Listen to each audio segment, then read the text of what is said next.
Okay, welcome to study board.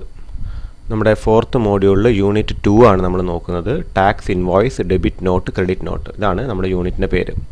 അപ്പോൾ ഇതിൽ ആദ്യം ചോദിക്കാനുള്ള ചോദ്യം എന്താണെന്ന് വെച്ചാൽ what you mean by an invoice എന്ന് ചോദിക്കാൻ ചാൻസ് ഉണ്ട്. അതേമാതിരി what you mean by a tax invoice. അപ്പോൾ ഇൻവോയ്സ് എന്താണെന്ന് ചോദിക്കുകയാണെങ്കിൽ ആൻസർ ചെയ്താൽ, അതായത് നിങ്ങൾ ഇവിടെ മുതൽ ഇവിടെ വരെ മാർക്ക് ചെയ്യുക. An invoice is a document. An invoice is a document issued by a supplier to the buyer and indicates the quantity of goods or services provided by the supplier along with the amount due to payment. അതായത് ഒരു buyer ഒരു seller ഒരു ബയർക്ക് സാധനം കൊടുത്താൽ അതിൻ്റെ എത്ര ക്വാണ്ടിറ്റിയിൽ കൊടുത്തിട്ടുണ്ട്, അതിനെന്താ വില, ഈ വക കാര്യങ്ങളൊക്കെ അടങ്ങിയിരിക്കുന്ന ഡോക്യുമെൻ്റാണ് ഇൻവോയ്സ്. നമുക്ക് കിട്ടുന്ന ബില്ല്. ഇനി ടാക്സ് ഇൻവോയ്സ് എന്താണ്? Tax invoice is the invoice referred under section 31 of the CGST Act 2017. അപ്പോൾ അത് എഴുതാം. CGST Act 2017 പറഞ്ഞ പ്രകാരമുള്ള സെക്ഷൻ 31 പ്രകാരം പറഞ്ഞ ഇൻവോയ്സിനാണ് ടാക്സ് ഇൻവോയ്സ് എന്ന് പറയാം. ഓക്കെ, അപ്പോൾ അതൊന്ന് നോക്കി വെക്കാം. അത് കഴിഞ്ഞിട്ട്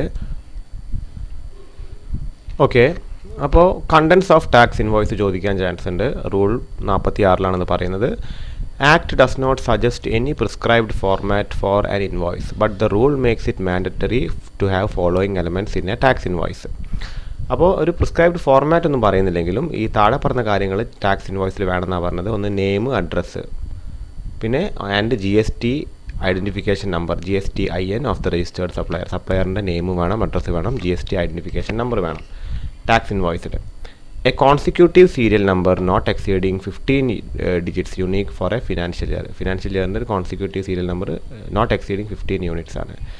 date of issue of tax invoice വേണം. Name, address and GSTIN of the recipient വേണം. Name and address of the recipient of the address of delivery വേണം. Name and address of the recipient and delivery address along with the name of the state and its code if the taxable supply is less than 50,000. പിന്നെ harmonised system of nomenclature HSN code കൃത്യമായിട്ട് വേണം. Description of goods and service supplied വേണം. Quantity in case of goods and unit or unique quantity code വേണം. Total value of goods or service both വേണം. Taxable value of supply of goods or service after deducting discount വേണം. Applicable rate of tax വേണം. Amount of tax charged വേണം. Place of supply along with name of state വേണം. അതിലേതെങ്കിലും ഒരു 10 പഠിച്ചു വെച്ചാൽ മതി. Okay, ഏതെങ്കിലും 10 പഠിച്ചു വെക്കാം ചോദിക്കുകയാണെങ്കിൽ. പിന്നെന്താണ് address of delivery, whether tax is payable, signatures of detail signature അല്ലെങ്കിൽ detail signature, quick response code, declaration and invoice. പിന്നെ അതിൻ്റെ എക്സ്പ്ലനേഷൻ കൊടുത്തിട്ടുണ്ട്. പിന്നെ time limit for issuing tax invoice ആണ്. ടാക്സ് ഇൻവോയ്സിൻ്റെ time of issue, invoice of issue of invoice in case of supply of goods ആണെങ്കിൽ invoice is issued or before or at the time of removal of goods കൊടുക്കാം, അല്ലെങ്കിൽ എന്താണ് before A time of delivery. അപ്പോൾ അധികം എന്താണ് നമ്മൾ goods കൊടുക്കുന്ന സമയത്ത്, റിസിപ്ഷന് കൊടുക്കുന്ന സമയത്ത് ഇൻവോയ്സ് ടാക്സ് ഇൻവോയ്സ് കൊടുക്കേണ്ടതെന്നാണ് പറഞ്ഞത്.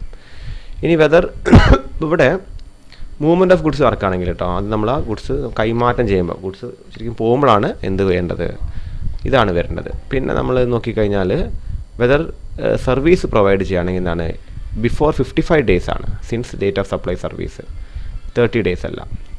പിന്നെ statutory provision related to issue of tax invoice ആണ്.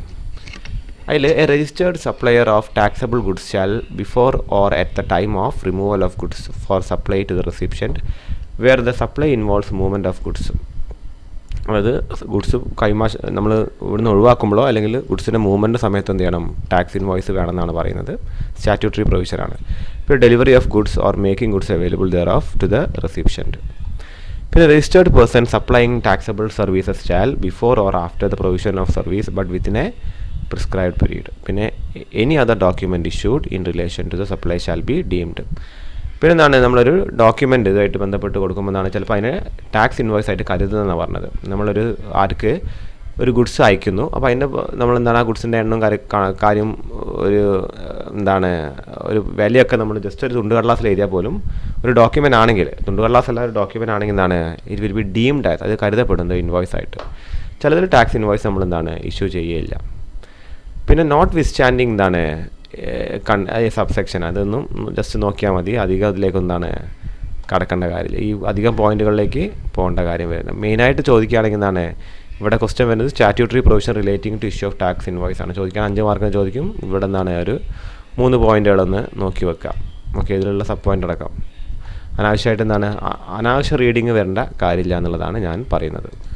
ഓക്കെ, ഇനി നോക്കാനുള്ളത് അൺഓതറൈസ്ഡ് കളക്ഷൻ ഓഫ് ടാക്സ് ആണ്, സെക്ഷൻ 32 പ്രകാരം. So any person who is not a registered person shall not collect in respect of any supply of goods or service or both. അതായത് register ചെയ്യാത്ത, GST register ചെയ്യാത്ത ഒരാൾ tax എന്ന് പറഞ്ഞ് എഴുതി നമ്മളതിന് പൈസ വാങ്ങി അയാളെ കീശയിൽ പോവുക ചെയ്യാം. No registered person shall collect tax in except in accordance with the provisions of this act. Then indication of tax amount in invoice. So unauthorised കഴിഞ്ഞിട്ട് പിന്നെ പറയുന്നത് indication of tax amount in invoice and other documents ആണ്. Notwithstanding anything contained in this act or any other law for the time being in force, where any supply is made for a consideration, every person who is liable to pay tax for such supply shall be prominently indicate in all documents relating to assessment, tax invoice and like other documents. അതായത് നമ്മൾ എന്താണ് ഒരു consideration വാങ്ങിയിട്ട് ഒരു supply ചെയ്യുകയാണെങ്കിൽ അയാൾ tax അടയ്ക്കണം, അതിൻ്റെ ഡോക്യുമെൻറ്റ്സ് എന്താണ് വേണം എന്നുള്ളതാണ് ഇവിടെ പറഞ്ഞ് സൂചിപ്പിക്കുന്നത്. പിന്നെ manor of issuing tax invoice ആണ്. ടാക്സ് ഇൻവോയ്സ് എങ്ങനെ ഇഷ്യൂ ചെയ്യണം എന്നുള്ളതാണ്. ടാക്സ് ഇൻവോയ്സ് എന്താണ് 3 ഉണ്ടാക്കണം, ട്രിപ്ലിക്കേറ്റ് ഉണ്ടാക്കണം, 3 copies. In case of supply of goods ആണ്. ഒന്ന് ഒറിജിനൽ കോപ്പി എന്താണ് റിസീപ്ഷന് കൊടുക്കണം, ഡ്യൂപ്ലിക്കേറ്റ് ട്രാൻസ്പോർട്ടറിന് കൊടുക്കണം, ട്രിപ്ലിക്കേറ്റ് എന്താണ് അത് സപ്ലയർ കൈവശം വെക്കണം എന്നുള്ളതാണ്. അത് ഒന്ന് നോക്കി വെക്കുക, ചിലപ്പോൾ അത് ക്വസ്റ്റ്യൻ ആയിട്ട് ചോദിക്കട്ടോ. The manner of issuing tax invoice. പിന്നെ എന്താണ് the invoice shall be prepared in duplicate. സാധാ ഇൻവോയ്സ് ഡ്യൂപ്ലിക്കേറ്റ് ആയിട്ട് വെക്കുക, ഒന്ന് റിസപ്ഷനിൽ വെക്കുക, ഒന്ന് സപ്ലയർ വെക്കുക എന്നുള്ളതാണ്. The serial number of the invoice issued during a tax period shall be furnished electronically. അതായത് ഇലക്ട്രോണിക്കലി എന്താണ് ഈ സീരിയൽ നമ്പർ ഫർണിഷ് ചെയ്യണം ഫോം GSTR 1 പ്രകാരം.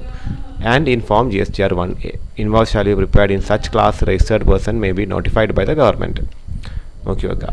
ഇനി ഇതൊക്കെ ജസ്റ്റ് ഒന്ന് വായിച്ചു നോക്കിയാൽ മതി, അത് അധികം അല്ലെങ്കിൽ പോകേണ്ട കാര്യം വരുന്നില്ല. പിന്നെ അധികം അടുത്തത് ചോദിക്കാൻ ചാൻസ് ഉള്ള ചോദ്യം എന്താണെന്ന് വെച്ചാൽ ബിൽ ഓഫ് സപ്ലൈ എന്താണെന്നുള്ളതാണ്. അപ്പോൾ അത് എന്താണെന്നുള്ളത് ചോദിക്കുകയാണെങ്കിൽ എന്ത് മാർക്ക് ചെയ്യുക, നിങ്ങൾ ഇത് മുതൽ ഇവിടെ വരെ മാർക്ക് ചെയ്യുക. അതായത് it is a document similar to tax invoice but does not contain any tax amount. Bill of supply എന്താണെന്ന് വെച്ചാൽ ടാക്സ് ഇൻവോയ്സ് പോലത്തെ ഡോക്യുമെൻ്റ് ആണ്, പക്ഷേ അതിൽ ടാക്സ് എമൗണ്ട് ഉണ്ടാവില്ല. ഓക്കെ, അതാണ് കേട്ടോ ഓർത്ത് വെക്കുന്നത്. ടാക്സ് ഇൻവോയ്സ് പോലത്തെ സാധനമാണ്, പക്ഷേ അതിൽ എന്താ ഉണ്ടാവില്ല, ടാക്സ് എമൗണ്ട് ഉണ്ടാവില്ല. As a seller is not eligible to collect any amount of tax on the supply. സെല്ലർക്ക് എന്താണ് ടാക്സ് കളക്ട് ചെയ്യാൻ എലിജിബിലിറ്റി ഇല്ലെങ്കിലാണ് ബിൽ ഓഫ് സപ്ലൈ കൊടുക്കുക എന്നുള്ളതാണ്. അപ്പോൾ അതിൽ എന്തൊക്കെ വേണമെന്ന് വെച്ചാൽ name, address, goods and service tax identification number of supplier വേണം. പിന്നെ എന്താണ് കോൺസിക്യൂട്ടീവ് എന്താണ് സീരിയൽ നമ്പർ വേണം. ഇത് എങ്ങനെയാണ് വരിക എന്ന് വെച്ചാൽ ചിലപ്പോൾ എക്സംപ്റ്റഡ് ഗുഡ്സ് ഒക്കെ സപ്ലൈ ചെയ്യുമ്പോൾ ബിൽ ഓഫ് സപ്ലൈ കൊടുക്കുക, ടാക്സ് ഇൻവോയ്സ് കൊടുക്കേണ്ട കാര്യമില്ല. കാര്യം എന്താണ് ടാക്സ് അടയ്ക്കേണ്ട കാര്യമില്ല സപ്ലൈക്ക്. അപ്പോൾ അതിലും എന്ത് വേണം, നെയിം, അഡ്രസ്സ്, പിന്നെ GSTIN നമ്പർ ഓഫ് സപ്ലയർ വേണം. അത് അങ്ങനെ എഴുതിയാൽ മതി. Goods and service identification number എന്ന് എഴുതേണ്ട, GSTIN നമ്പർ. പിന്നെ കോൺസിക്യൂട്ടീവ് സീരിയൽ നമ്പർ 16 ക്യാരക്ടേഴ്സ് വേണം. പിന്നെ എന്താണ് ഡേറ്റ് ഓഫ് ഇഷ്യൂ വേണം. പിന്നെ എന്താണ് 16 ക്യാരക്ടേഴ്സ് ഉള്ള സീരിയൽ നമ്പറാണ് വേണ്ടത്. പിന്നെ നെയിം ആൻഡ് അഡ്രസ്സ് വേണം. Harmonised system of nomenclature, description of goods and service, value of supply of goods, signature or digital signature ഒക്കെ വേണമെന്നുള്ളതാണ്. അപ്പോൾ അതൊക്കെ നോക്കുക, എക്സ്പ്ലനേഷൻ നോക്കാം.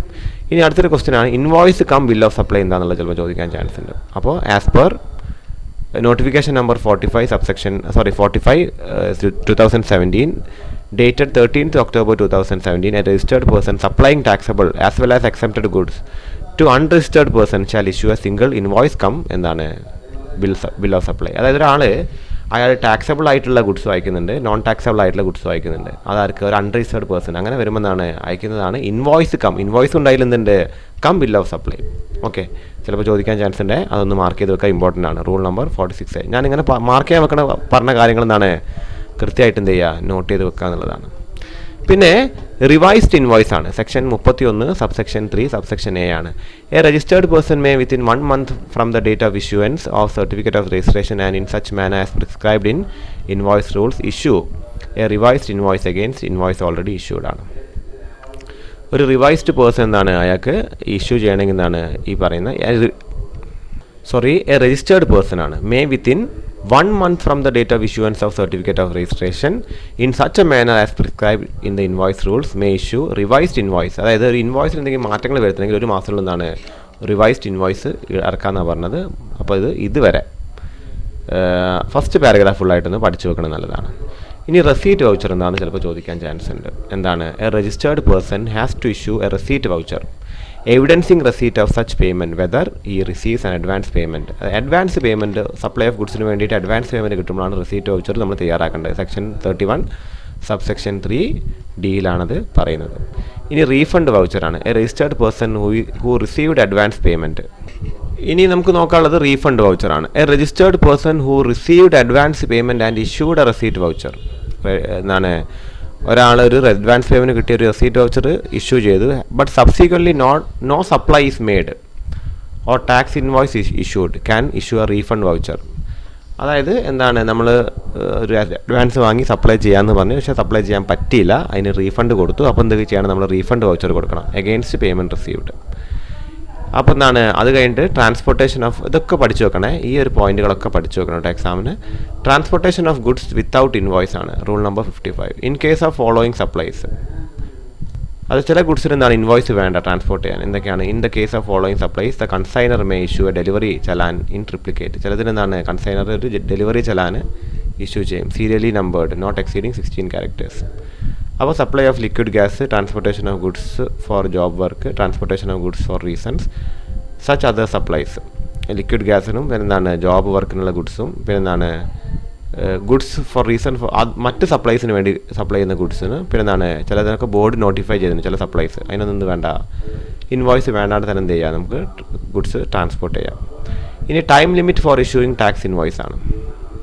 അതായത് ടാക്സ് ഇൻവോയ്സ് ഇഷ്യൂ ചെയ്യേണ്ട ടൈം ലിമിറ്റുകളാണ്. ഒന്ന് കണ്ടിന്യൂസ് സപ്ലൈ ഓഫ് ഗുഡ്സ് വരികയാണെങ്കിൽ section 2 subsection 32 of the CGST act defines continuous supply of goods as supply of goods which is provided or agreed to be provided continuously on recurrent basis. നമ്മൾ നേരത്തെ കണ്ടതാണ്, continuous ആയിട്ടോ അല്ലെങ്കിൽ recurring ബേസിലോ എന്നാണ് നമ്മൾ goods supply ചെയ്യുകയാണെങ്കിൽ. ഇപ്പോൾ നമ്മൾ ഞാൻ പറഞ്ഞു മാഗസീനൊക്കെ ഇറക്കുന്നത് കൈൻഡ് ഓഫ് അല്ലേ, വയർ കേബിൾ, പൈപ്പ് ലൈൻ, അതൊക്കെ കണ്ടിന്യൂസ് സപ്ലൈ അല്ലേ.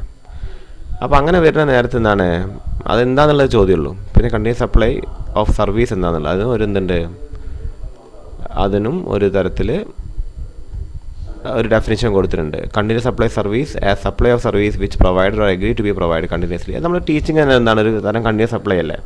കാര്യം നമ്മളൊരു പൈസ വാങ്ങുന്നു, കണ്ടിന്യൂസ് ആയിട്ട് എന്താണ് നിങ്ങൾ ക്ലാസ് ഒന്നും എടുക്കുന്നു. ഓക്കെ, അപ്പോൾ അതും എന്താണ് ഈ ഒരു പോയിന്റ് വരെ ഒന്ന് മാർക്ക് ചെയ്ത് വെക്കുക. പിന്നെ cessation of supply of service ആണ്. In the case of cessation of supply under a contract before the completion of supply, the invoice to the extent to the supply made before cessation shall issued. Cessation എന്ന് വെച്ചാൽ അത് supply ഒഴിവാക്കേണ്ടതാണ്, ഒരു invoice നമ്മൾ നിർത്തുക എന്ന് പറഞ്ഞിട്ട് invoice കൊടുക്കുക എന്നുള്ളതാണ്. പിന്നെ goods being send or taken on approval. Okay, goods being send or taken on approval for sale or return ആണ്. In this particular case a tax invoice need to be issued at the time of removal of goods and invoice shall be issued only at the time of removal of recipient. If the consignment have neither been accepted nor been returned within 6 months from the date of removal, the tax invoice is required to be issued on the date of immediately succeeding the date on which 6 months expire. അതായത് നമ്മൾ ഒരു എന്താണ് ഒരു goods അയച്ചു, അതിന് tax invoice ഒക്കെ കൊടുത്തു, അപ്പോൾ അത് നമ്മൾ എന്താണ് അതിന് പൈസ കിട്ടിയിട്ടില്ല, അത് തിരിച്ചു വന്നിട്ടില്ല. അപ്പോൾ 6 മാസം കഴിഞ്ഞാൽ നമ്മൾ എന്ത് ചെയ്യണം, ഒരു goods being send or taken for approval for sale or return വെച്ചിരുന്നാണ് ഒരു ഫോം ഫില്ല് ചെയ്യണം എന്നുള്ളതാണ് പറയുന്നത്. പിന്നെ ക്രെഡിറ്റ് നോട്ടും ഡെബിറ്റ് നോട്ടും എന്താണെന്നുള്ളതാണ്.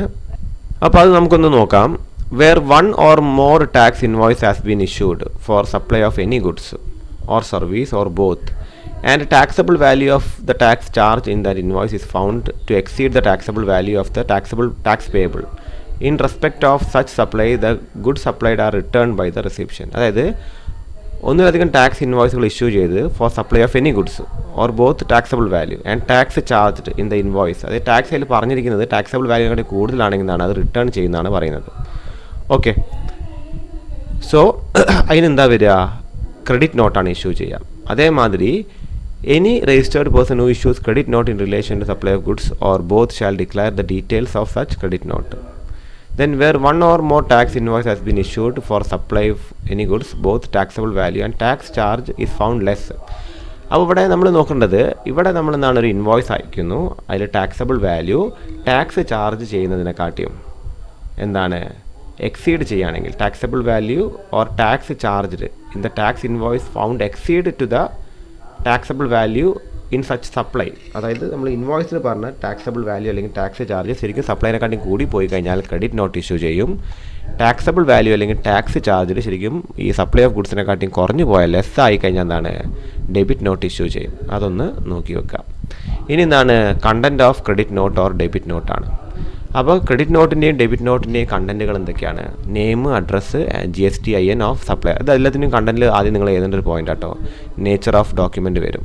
സെക്ഷൻ 34 പ്രകാരം CGST ആക്ടിലാണ് ഈ കണ്ടൻറ്റുകൾ വരുന്നത്. പിന്നെ consecutive serial number of not exceeding 16 characters ആണ്. Date of issue of document അതിൽ വരുന്നുണ്ട്. Name and address and GSTIN or unique identity number വേണം. ഇഫ് രജിസ്റ്റേർഡ് ആണെങ്കിൽ name and address of the recipient വേണം ആൻഡ് അഡ്രസ് ഓഫ് ഡെലിവറിയും വേണം. Okay, പിന്നെന്താണ് serial numbers വേണം. ഇതൊക്കെ നമ്മൾ നോക്കിക്കഴിഞ്ഞാൽ നമ്മൾ GSTIN, ഈ ഇൻവോയ്സ്, ടാക്സ് ഇൻവോയ്സ് ഒക്കെ നമ്മളധികം ഈ ഓൺലൈൻ പേയ്മെൻറ്റുകൾ വരുന്ന നേരത്തെ, ഓൺലൈൻ സാധനങ്ങൾ വാങ്ങല്ലോ, ഓൺലൈൻ പർച്ചേസിൽ അതിൽ ഈ സാധനങ്ങൾ കൃത്യം വരാറുണ്ട്. ഈ GSTIN ടാക്സ് ഇൻവോയ്സും GSTIN വൗച്ചറും കാര്യങ്ങളൊക്കെ കൃത്യമായിട്ട് അതൊക്കെ കൃത്യം രജിസ്റ്റേർഡ് ആണ്. നമ്മളിപ്പോൾ ആമസോണും ഫ്ലിപ്കാർട്ടിലൊക്കെ വരാറുണ്ട്. Value of taxable supply of goods or service, rate of tax, amount of tax credited ഒക്കെ വരും.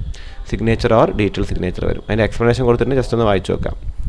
ഓക്കെ, അപ്പോൾ ഇത്രയാണ് നമ്മൾ ഈ ഒരു ചാപ്റ്ററിൽ നമ്മുടെ ഈ പറഞ്ഞ 4th മോഡ്യൂളിൽ 2nd യൂണിറ്റിൽ നമുക്ക് പറയാനായിട്ടുള്ളത്. ഓക്കെ.